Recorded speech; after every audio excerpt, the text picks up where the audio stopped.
Hello there. Welcome to the 6th-round post-fight show for UFC Utica, also known as UFC Rivera versus Moraes. I will be your host today. I'm Eddie Mercado. Zane Simon went back to his home planet of Rimulak, where he is narfling the Garthok.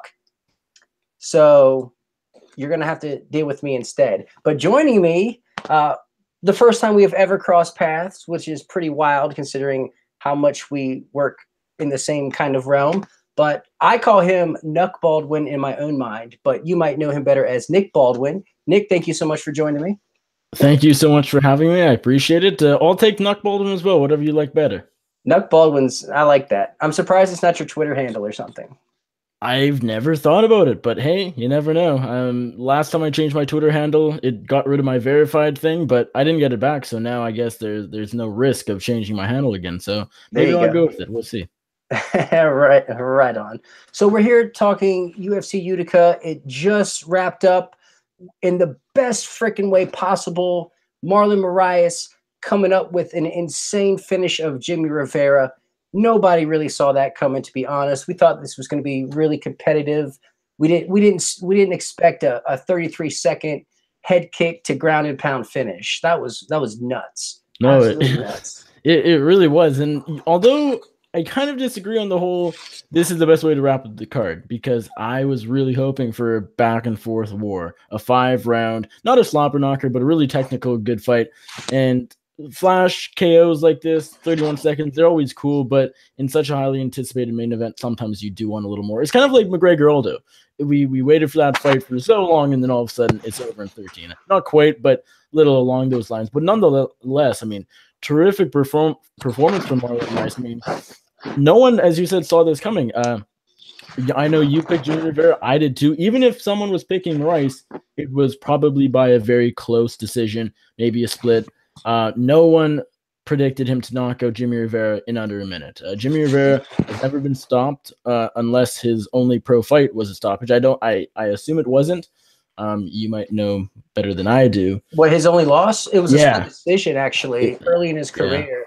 Yeah, exactly. And I spoke with Rivera in the past, and he told me it was a terrible decision. So, like, for all intents and purposes, we've never seen him lose. Sure. I mean, in the UFC, that definitely, I mean, officially that is true. We've never seen him lose in the UFC, and certainly he's never been rocked all that much. He's never been hit much, really at all. And to see him, he's been dropped a little bit. He's been dropped before, and Pedro Munoz tagged him quite a bit. But yeah, this come to the conclusion that this guy has a good chin. He's a very tough fighter, and so to see him get KO like this super quick by a left head kick, I mean, it shows the power Moraes has. But you know, I mean, again, I can't say enough good things about Moraes' performance.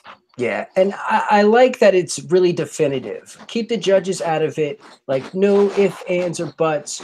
Marlon Moraes, he won, and he's moving up the ladder, and he was the better man tonight.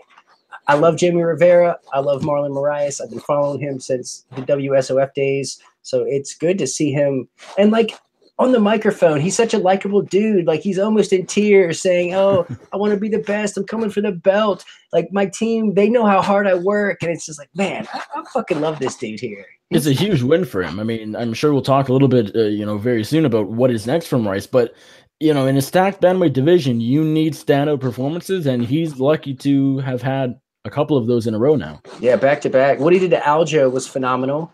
Yep. And here he is, dusting Jimmy Rivera in 33 seconds. Wow, that's incredible. Like, that's really incredible.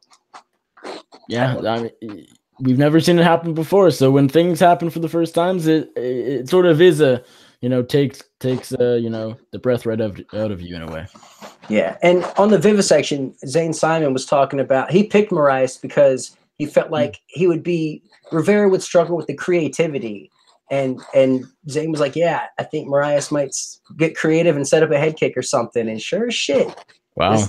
This was crazy. Well, give props to Zane for that. I don't know if he was thinking a 31-second KO, but hey, even picking Moraes, worth something. So It wasn't the really close back and forth war that we thought, but hey, really quick 33-second knockout.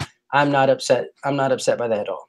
No, I'm not going to complain about that after a lot of, somewhat boring fights tonight. It was better than a lot of these ones. And especially like considering the past 2 main events for UFC have been really boring and bad. Very and this big one letdowns. it's like the fix we needed, and we're hooked again, you know?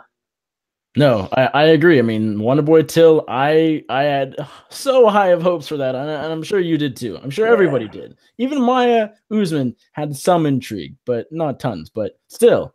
And yeah, none of them lived up to expectations. This one, in a way, it definitely did. Yeah, and it really helps with like the overall feel of the card. Like you leave the card feeling amped and excited and eager for the future. It's not like this cloud hanging over the entire event because the main event stuck up the place. So super glad it went down the way it did. But so before that, impressive showing from Gregor Gillespie. I mean, he was completely dominant with his grappling, ended up catching a second round arm triangle on Vince Pichel. I mean, insane. He looked almost Dagestani out there. I mean, he had this rinse and repeat takedowns that just Pichel had nothing for it. He was doing nothing but defending the whole time. And something Gillespie does that I absolutely love is he always finds a way to get into the mount. Like he's always transitioning, always improving his position. And what I thought was unique was he had side control, which is a very dominant position. And then he moved, like he opted to move into half guard. And I think that's because he felt like he could set up that arm triangle from half guard. And we all gave Sage Northcutt a bunch of shit from tapping from half guard. And I don't hear anyone complaining about Pichel doing the same thing. Well, and it's because we know Gregor Gillespie's so good, and I mean we didn't have as high hopes for Vince Pichel. I mean it's all, sort of judge it on a curve, whatever. Sage Northcutt, Brian Barberina, very different from Pichel and Gillespie, respectively. But yeah, I mean, what a performance from Gregor Gillespie, and finally it looks like I shouldn't say finally because the lightweight division is full of prospects and up and coming fighters, but just another guy to add on to the very deep waters at 155. This guy will go far. I mean, this performance was really tremendous. I thought he would have his way with Vince Pichel, but I think he even had more of his way than I thought he would. I thought Pichel would maybe be able to keep standing for a little bit early on, land some good counter shots, maybe not score the big KO, but, I still thought Pichel could do some good work, but something. Yeah, I mean, he really wasn't able to do or rack up any offense here. Gregor got him down when he wanted to. He traded with him in brief moments when he wanted to, but ultimately, the story of this fight is Gillespie was able to take the fight where he wanted it 100% of the time. And most of the time, that's on top. That's on top, raining down ground and pound or setting up submissions. And, it happened to be a sub tonight. And another terrific finish from Gillespie. I'm very excited to see him moving forward. Yeah, the big thing for me was seeing how he was going to do against someone who had a size advantage over him. Because if you look at them next to each other, it's like, damn, Pichel's actually kind of a diesel dude. And, Gillespie isn't exactly the most built guy in the division, a little bit undersized even for lightweight. But he had absolutely no issues handling the bigger fighter, and I really like to see that. Like, absolutely not even an iota of trouble. Like, complete waxing here.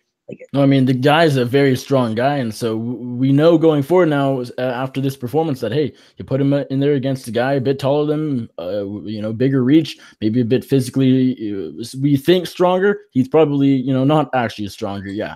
I mean, again, great work from Gregor Gillespie, and we keep seeing as he gets step up in competition, we keep seeing, he passes different tests, and I think, as you said, tonight it was, among other things, it was passing the size test, if you will.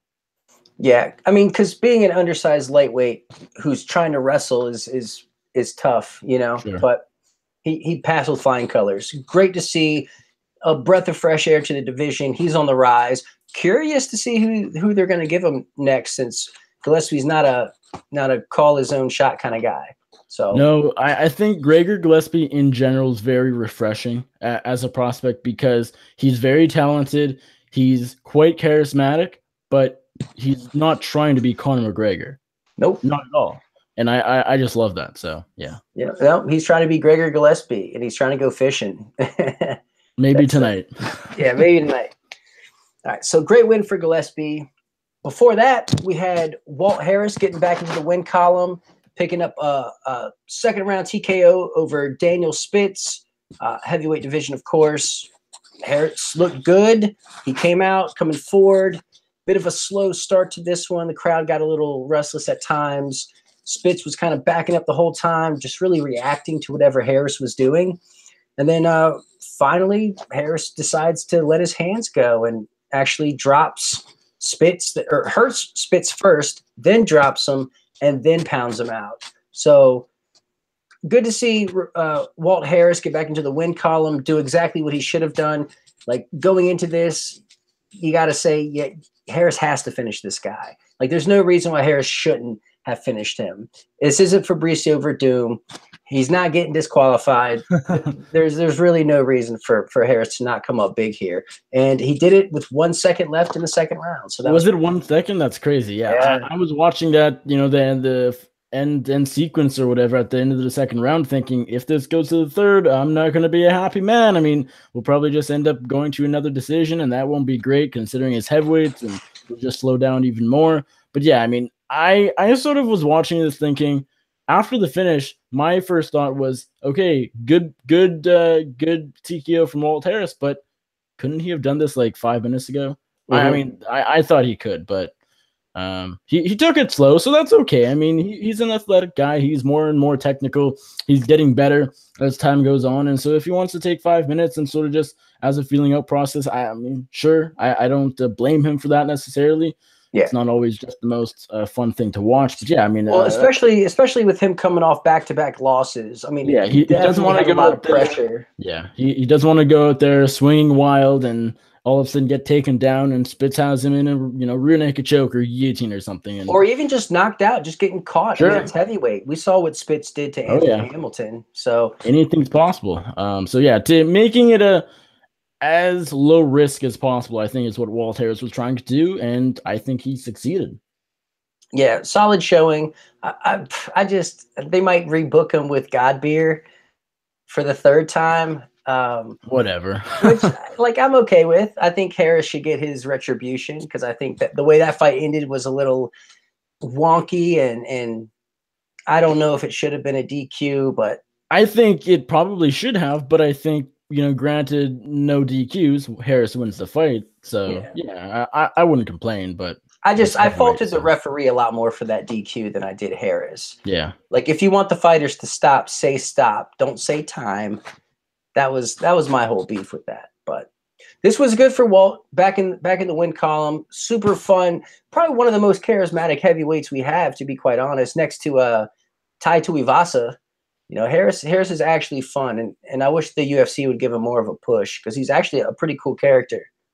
Yeah, and when he's on, I think, he's a decent heavyweight fighter. I mean, he's never going to be top 10. He's never going to be in the mix, but, well, maybe. I mean, the lifespan of heavyweight is so just monstrous. Like, he could be up there in 10 years. We don't know. Yeah, how old is this guy? I imagine still late 20s, maybe 30 at the oldest. Walt is 34, I believe. Oh, wow, 34. A bit older, but I mean, for heavyweight, that's like my age, so, exactly. He'll be around for a while. Yeah. All right, so before that, Bloody Elbows faithful Ben Saunders coming up with a first-round TKO, just under 2 minutes of Jake Ellenberger. This was awesome. Ellenberger comes out really aggressive, looking really good, actually. Landed with power, backing Saunders up to the cage, put right into the clinch. Plot twist, Saunders is actually really good and really dangerous in the clinch. Saunders lets a knee go right to the midsection, buckles Ellenberger, and that's a wrap. So good to see Saunders get back into the win column after getting finished in back-to-back fights. This was cool. Yeah, first win in a while, first stoppage win in the UFC since December 2014, first stoppage since that win over Jacob Volkman out of the UFC after the Goethe knockout loss. Yeah, I mean, this guy, he needed a win. Jake Ellenberger did too. Both guys needed a win. It was sort of a fight between two welterweight veterans. Loser goes home, so to speak. We don't know for sure Ellenberger will be cut, but if he doesn't have the name, he probably is going. But yeah, I mean, great performance from Ben Saunders. I think the story here is that, I mean, I like Saunders, but he's still very close to done. He's definitely, his better days are behind him, but he just happened to fight. I mean, this was a good matchup, I guess, if we look at it. If both guys want to still compete, at least throw two guys that are definitely on their way out against each other. Don't let both guys get knocked out brutally by, up and coming talent. That's sort of how I look at it anyway. So I'm glad if they're going to keep on competing that they're fighting each other. So that was good. Jake Ellenberger just happened to be on the wrong end of this knockout loss. But yeah, I mean, Ben Saunders is very good in the clinch. I mean, he's scrappy, he's dangerous, he's a monster in the clinch. And once it got there, it didn't take long for him to land the knee to Jake Ellenberger's body, and that was really it. Yeah, I remember Saunders he went to town on Brandon Wolf with knees from the clinch back in 2008 in the UFC. So that's a decade of top shelf knees that he's been throwing. Yeah. Like, I'm such a Saunders fan, man. And he was super fun on the microphone afterwards too. Just full of love and passion, and just you could tell he wanted that. You could tell he wanted that. Oh man, it was awesome. I really like Ben Saunders. I think he's good for the sport. He's fun, and I hope they keep giving him guys on the same sort of caliber. Seems makes sense to me. So before that, we had Julio Arce defeated Daniel Tamor, brother of David Tamor, by rear naked choke. Now, this was phenomenal. Came in the third round. A bit of a slow start for Arce. Tamor came out really launching these inside leg kicks that were beautiful, really damaging, in fact. So much so that I actually gave the first round to Tamor because of the damage inflicted by those leg kicks.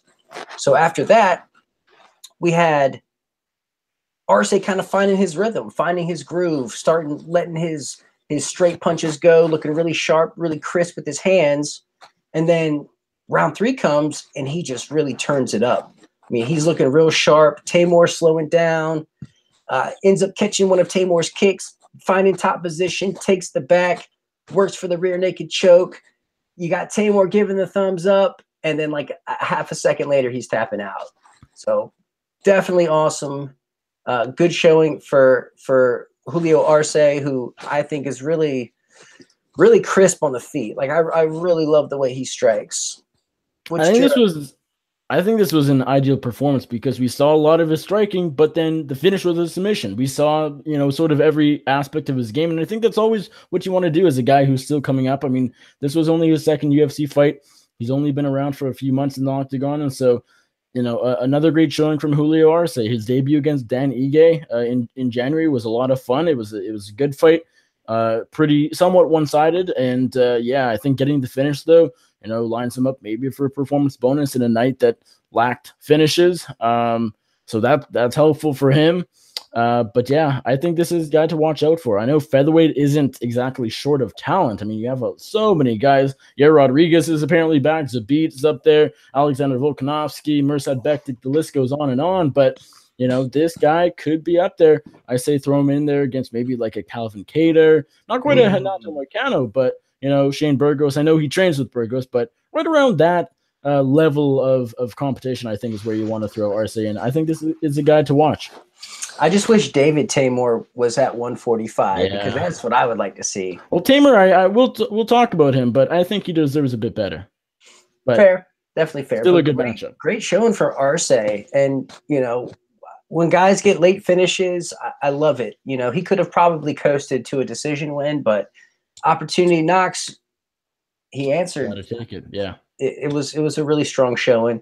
Tamor, on the other hand, he is just not as technical as his brother. He's a little too aggressive, a little more wild, and just not as sharp. Yeah, just not as polished, and that's what it came down to. But still, a pretty cool fight, though. Definitely a pretty cool fight. All right, so before that, in what was not a cool fight, Sam Alvey picked up a split decision over Jean Vellante. And this was not what I was expecting. I thought it was going to be a little more of a shit show, to be quite honest. I thought Vellante was going to be way more willing to just let his hands go. Like he came out way more reserved than I was expecting. So I thought I really had fight of the night hopes going into this, but Vellante just really didn't do what I thought he was going to do.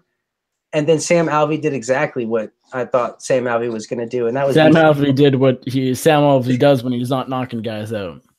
Yeah, he just backs up to the fence and doesn't throw. And Vellante really wasn't throwing anything with urgency. And then, like, at the end of the first round, Alvey drops Vellante with his patented left hand. And the end of round 2, Alvey finished up with a nice blitz. He landed like 2 flurries in the last 30 seconds and seemed to be enough to win the round. Vellante thought he won the decision, but, I mean, come on. I didn't. You scored it for Alvey, I assume? Yeah. Oh, I mean, I honestly don't care. But, yes, I did score it for Alvey. But, like, you can't be mad at this. With this. No. I mean, how many significant strikes were actually landed in this fight? 1. Yeah, there you go. The one that dropped Vellante there at the end of the first. So if in fights like that and it's a split decision, I could care less, to be quite honest. So boring fight. It was a dud. It was kind of what I was expecting. Honestly, Eddie, I'm a little surprised you thought this could have been fight of the night. I mean, I just figured either Alvey KO, although I wasn't predicting that. I thought, okay, that's it. There's, he has a chance of that. Or Vellante is just going to get tired. Alvey's going to do nothing like he often does, and it'd just be a dull fight. And that's kind of what it was. So. Yeah, I just thought Vellante was going to be a little more reckless. Yeah, I mean, I guess in hindsight, I thought so too. I thought he'd throw more. He seems to be – he was the aggressor, of course, but he was a little more reserved, as you said then. Yeah, like he was coming forward with the pressure, but just not pulling the trigger on anything substantial. So, oh well. I wonder why. Uncharacteristic of him. Because they're friends, perhaps? Maybe. I don't know. What a dud, though. Avoid this fight at all cost. Yeah. All right, so finishing off the FS1 prelims, we had Segura Eubanks defeating Lauren Murphy by unanimous decision. This coming in the women's flyweight division. Eubanks looked pretty decent. She came out, let her strikes go early.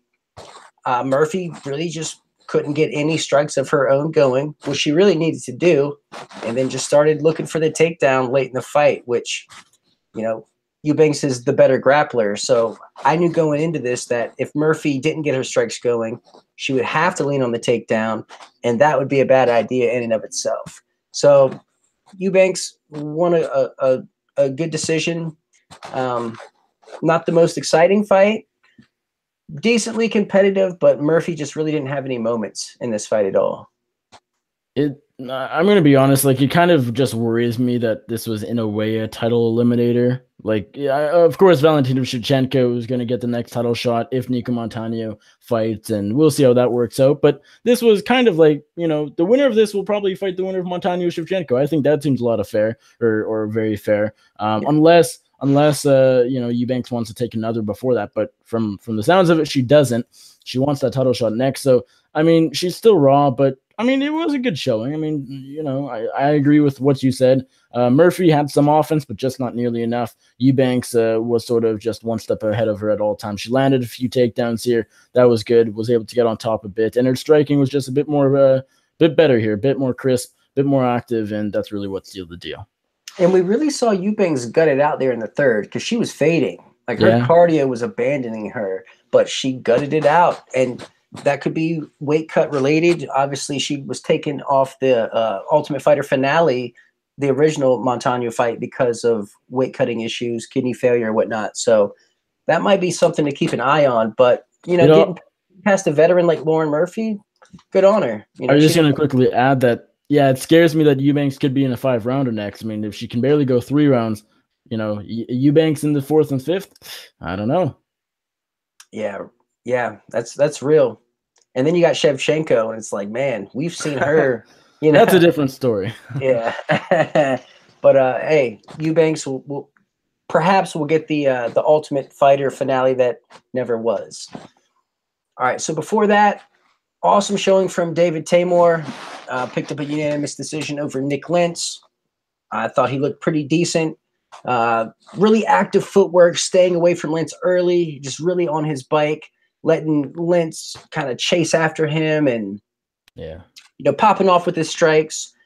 He did let Lentz get the clinch. Lentz got the takedown, but man, Tamor was right back up, which is what I needed to see. I needed to see him get controlled by someone like Lentz and see what he was going to do about it. And he handled it pretty easy. Granted, a couple eye pokes got him off the fence early there in the first round. That happened.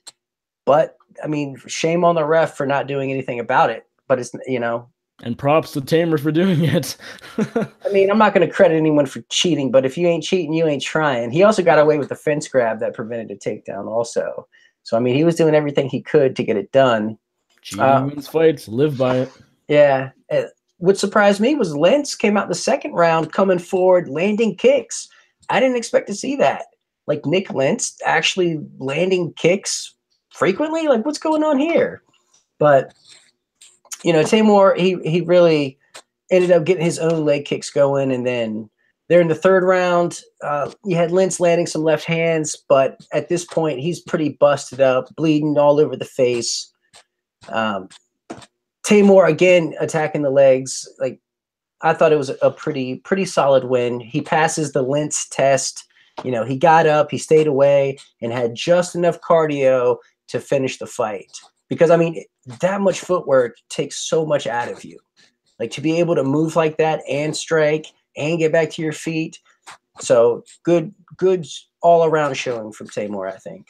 Yeah, I mean, it was a good performance from David Tamer. I was hoping for a little more. I mean, I know he sometimes can be a bit of a reserve fighter. He's not, I mean, he is a pretty active striker. As you said, good footwork, good defense. I mean, all around, he's a very technical and good, talented fighter. And yeah, I mean, it's not, I'm looking now that I'm trying to think about it, I don't remember if I called him by knockout or not, but Nick Lentz is a super tough, gritty guy. He doesn't get stopped very often at all. And so, I mean, I expected about what we saw. David Tamer, he obviously the better striker here. Didn't let Lentz get on top, get any takedowns, get any clinch exchanges or anything like that. This was more or less one-way traffic for David Tamer. It was a good decision win for him. Yeah, I thought it was good. It gives me hope. Like seeing someone being able to stay away from someone who's trying to grab you. And even when Lentz did get the takedown, it was for maybe half a second because Tamor just will not concede that bottom position. And I love seeing that. So I'm pretty stoked on Tamor right now. And like move this guy close to the top 15. No, I mean, I think this guy now, I don't like saying guys are future UFC champions, but I think he's going to be right up there. I think this guy has a lot of potential because his defense is good. His offense is good. We don't know much about his ground game, but he's able to stay off the canvas anyways. We know that. And so, yeah, I'm excited to see where he goes. Yeah. Do you think they'll give him a ranked opponent next? I'm going to say no, just because he didn't get a finish, and, the UFC loves guys that gets walk-off KOs and all of that jazz, but one more and then they pretty much have to. What weight class is this? It's 155. Yeah. Oh, man. Especially how stacked it is. I mean, you got Gregor Gillespie just shining in the co-main That's event, what I was about to say. He's not even ranked. Yeah. Gregor Gillespie versus David Tamor? Huh? That'd be so fun. But, are you kidding me? I saw a few others calling for David Tamer versus Justin Gaethje. I dig that. I love that fight. It's a big step up, but it's also a good rebound fight for Gaethje. It's a good fight. Maybe Tamer's that good. I like it. Man, I don't know about moving him up the food chain that fast. Maybe not, but I like where your head's at. Like if Gaethje was on a winning streak, then obviously not. That's insane. But with Gaethje on a losing streak, he needs to win. See where Tamer's at. I don't mind it, and it's fun stylistically. That could be a banger. I mean, the same thing with Gillespie and Gaethje. That could be a banger. But I just think that's too. I think Gillespie Tamor. That's like. Man. Well, I don't mind it because lightweight, usually I don't love these prospect versus prospect matches so early on, but there's so many lightweight fighters, you got to kill some of them off, right? So, yeah, I don't mind that either. Yeah, that would be cool. Ooh, man. I can't stop thinking about that. I mean, there's so many options, so. This is true. I'm not complaining either way. It's a good problem to have, that's for sure. Yeah.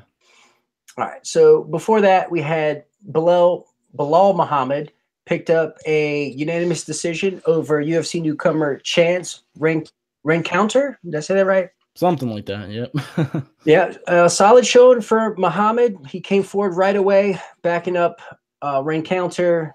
Muhammad was able to get on the inside and get around the long strikes of his opponent and come over the top, much like he did against Tim Means. And on the vivisection, I said if Muhammad could fight the same fight he did against Tim Means, then he will walk away with the decision win. And that's exactly what kind of happened here. Muhammad just is capable of fighting taller opponents. And when you have someone who is new to the UFC and maybe not as polished, you're going to get fights like this where Muhammad kind of just had his way, just being more technical on the feet, despite being the shorter fighter.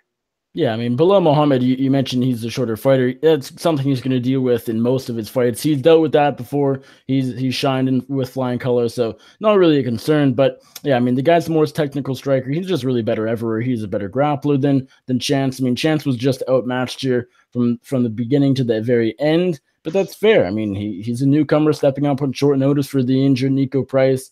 I give him credit, honestly, for sticking around 3 rounds. I thought Blow would be able to finish him pretty early here. So I think Chance toughed it out. I think, in a way, it was a good showing from him because Blow has a lot of potential. He's on the very outskirts of the welterweight top 15, in my opinion.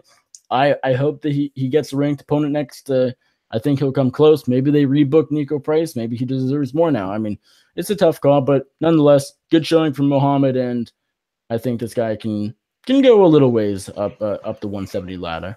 Yeah, 4 straight wins for him. That's severely impressive. And he had to do this training camp during Ramadan. So that's exactly limited, very limited food and water intake for like the last 2 weeks of it. Well, and one thing I didn't even think about, but rehydration after the weight cut. Can't do it till the evening. Yeah, not until the sun goes down. So that's insane discipline, which goes a long way. Insane mental toughness. 4 straight wins. This guy's starting to make some noise.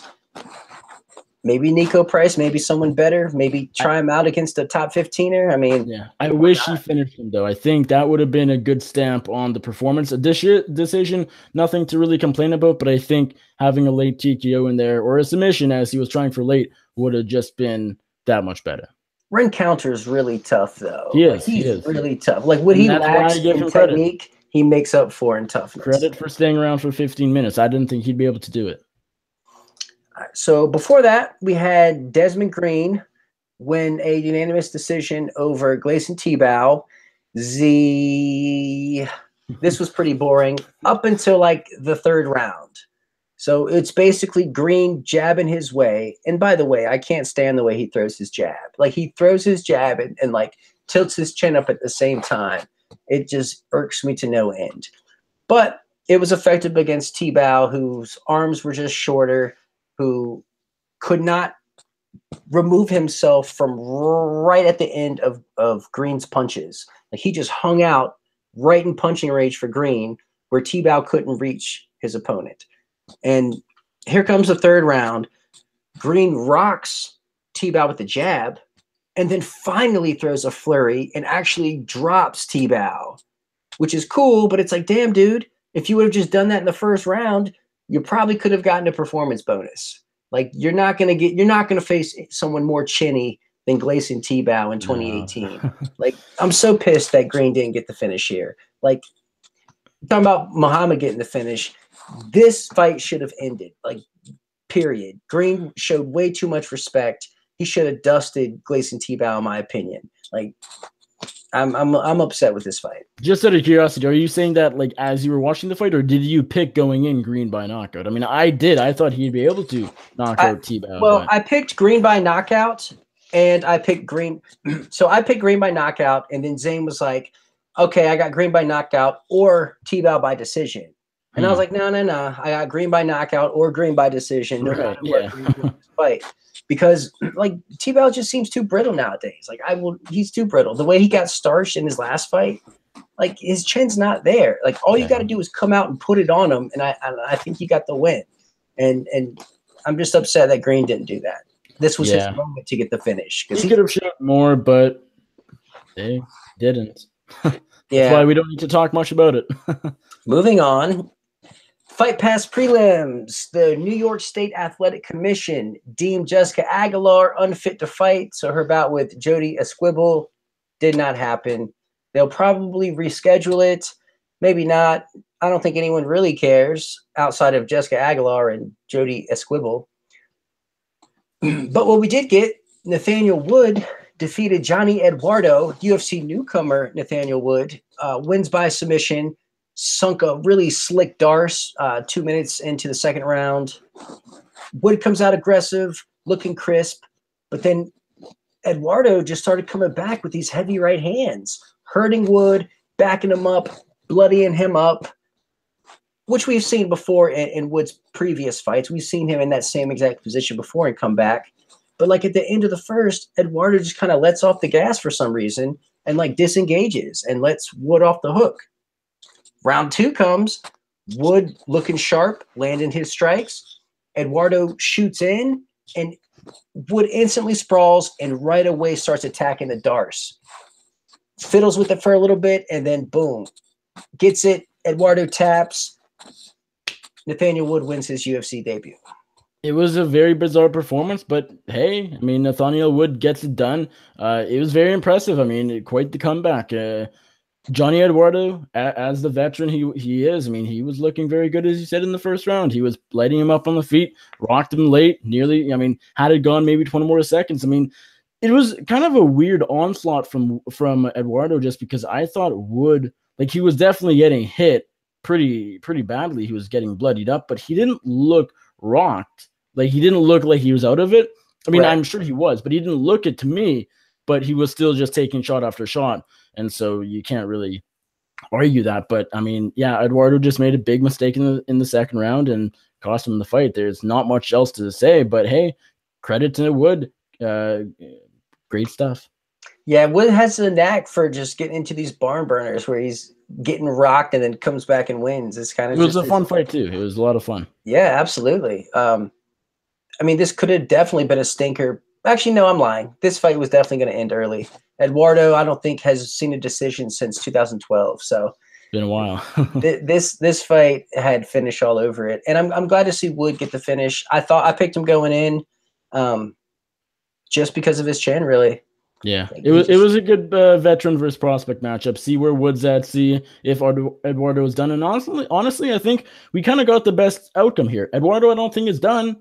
Now his better days are probably behind him, but I think he can still contend with some fighters in the bantamweight division. Not the best of the best, but just outside the top 15. And while Wood, I think he can do big things. Yeah, that was awesome. That was definitely cool. Definitely fun and kind of what I thought I was going to get out of the fight. So one of the highlights of the night, besides maybe Moraes' kick. Yeah. Well, aside from what we're about to talk about here. So Jose Shorty Torres won his UFC debut.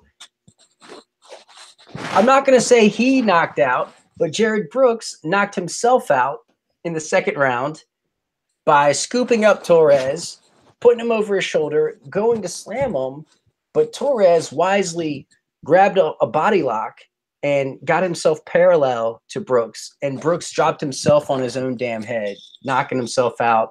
Torres realizes what's going on, quickly lands a couple punches, and the fight's over.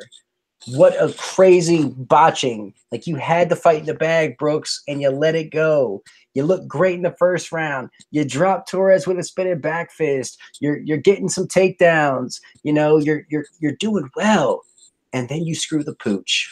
Yeah, it's kind of like the Wood Eduardo fight we just talked about. I know it's slightly different because Jared Brooks himself is a good prospect. He's still young, pretty fresh in his career, on the rise. But we had these two massive prospects in Wood and Jose Torres. Both were losing. Their opponents make this brutal mistake, and they capitalize big time and get the finish because of it.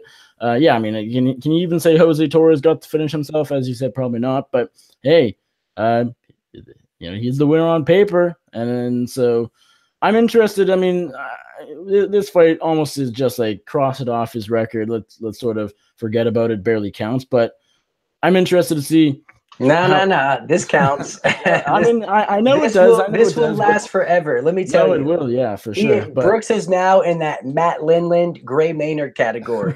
I will never let those guys live that down. No, true.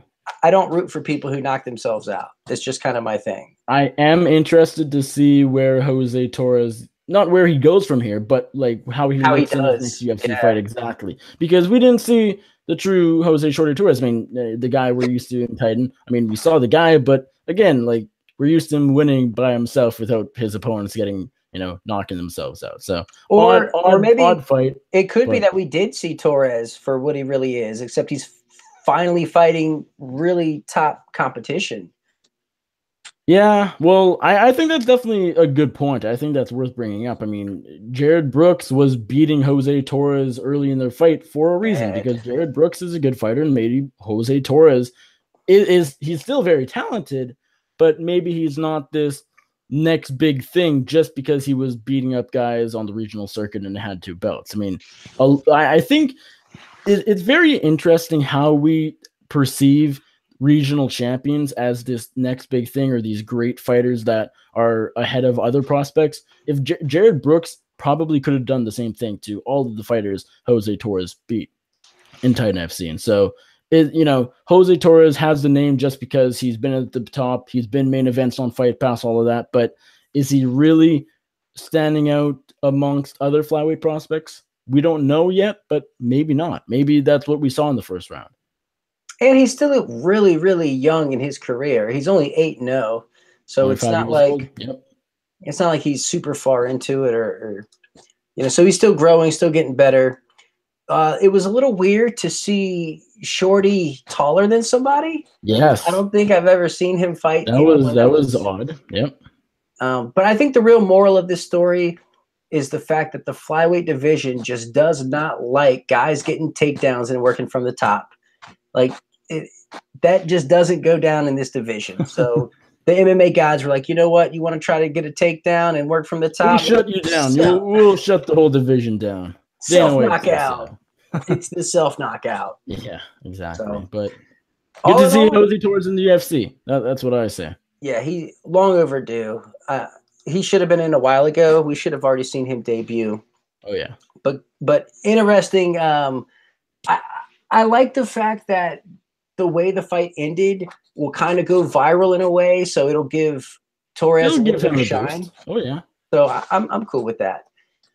All in all, though, a really good card. We had a self-knockout.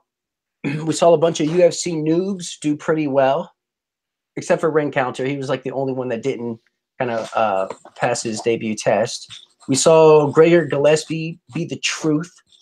We saw Julio Arce look phenomenal and come up with a 3rd-round finish. And we saw Marlon Moraes shock Jimmy Rivera in 33 seconds. Beautiful head kick, ground and pound finish. What's your overall assessment? What's your overall takeaway from this card?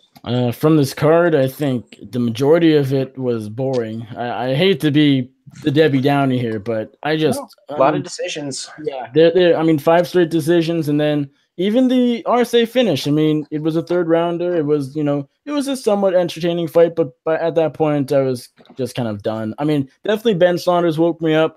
Greg Gillespie looked good, and then obviously Moraes definitely widened my eyes. But overall, not the best card. But hey, we have so many of these. I'm sure some will be good this year. Yeah, and it's crazy because we've been getting like decent cards with the shitty endings, and now we had a somewhat shitty card with a great ending, spectacular ending.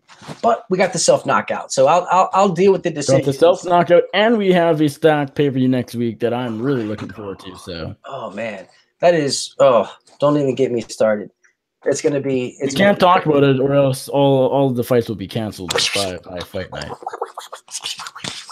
Jinxed. Yeah, right.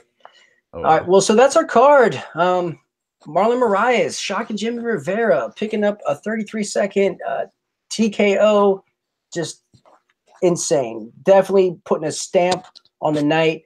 Definitely making some waves in the bantamweight division. Does he get a shot at the title? I don't know.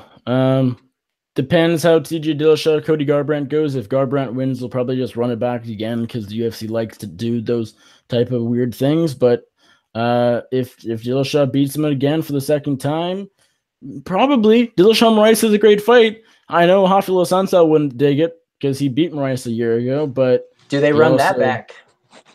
I don't think they run it back just because it wasn't the most exciting fight. But the thing is, has Asenso fought since that fight?